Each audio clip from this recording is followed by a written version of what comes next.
Monsieur le Président, Monsieur le Ministre, Mesdames les rapporteurs, mes chers collègues. Juste un rappel très sympathique avant le projet de loi sur Mayotte. Les chambres d'agriculture ont été fondées en 1924 par une loi soutenue par Joseph Faure, premier sénateur paysan, et il était corrézien. Il y a 3 jours, la CMP sur le projet de loi d'urgence pour Mayotte parvenait à un accord. Après l'Assemblée nationale hier, le vote de notre Chambre aujourd'hui permettra ainsi l'adoption définitive de ce texte. Il faudra aller vite car le texte est très attendu et surtout les mesures qu'il contient sont indispensables et nécessaires car la situation à Mayotte est effrayante. Nous parlons en effet de l'une des catastrophes naturelles les plus graves qu'a connu notre pays depuis plus d'un siècle. 39 morts, plus de 4 000 blessés, les maisons de centaines de milliers de personnes détruites, les entreprises et l'agriculture ravagées, mais aussi l'hôpital, l'aéroport, les routes, la préfecture ou encore les établissements scolaires.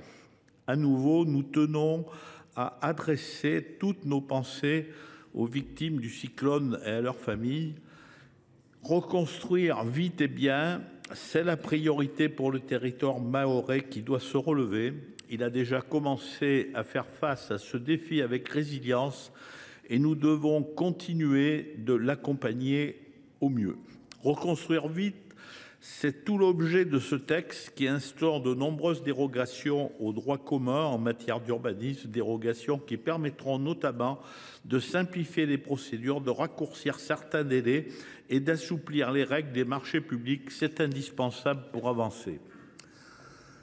Pour ce qui est de bien construire, nous estimons que ce texte le permettra également car la version issue du travail de CMP reprend les apports nécessaires du Sénat, notamment en assurant la représentation des maires dans la composition du conseil d'administration du nouvel établissement public chargé de la coordination des travaux de reconstruction. Comme vous, Madame le rapporteur général, nous pensons que la réussite de la reconstruction passera par l'association étroite des élus locaux.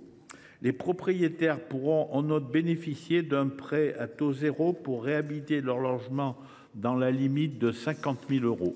Par ailleurs, le texte conserve la faculté pour le gouvernement d'agir par ordonnance et de lutter contre les bidonvilles. Vous venez de le rappeler, Monsieur le Ministre, c'est indispensable si l'on ne veut plus revoir les images désastreuses causées par le cyclone Chido. Nous devons plus permettre que nous ne devons plus permettre que plus de 100 000 personnes vivent dans de tels habitats de fortune. Ce texte n'oublie pas non plus les plus précaires ni les entreprises. Tout doit être fait. La situation économique et sociale de l'archipel ne s'effondre pas de manière irréversible. Vous avez décrit aussi, Monsieur le Ministre, des avancées. Plusieurs mesures permettront en effet à de nombreuses personnes de bénéficier temporairement du renouvellement automatique de plusieurs prestations sociales et des indemnités des demandeurs d'emploi jusqu'au 30 juin 2025. De plus, le recouvrement des cotisations et contributions sociales dues au passage du cyclone par les entreprises et les travailleurs indépendants sera temporairement suspendu.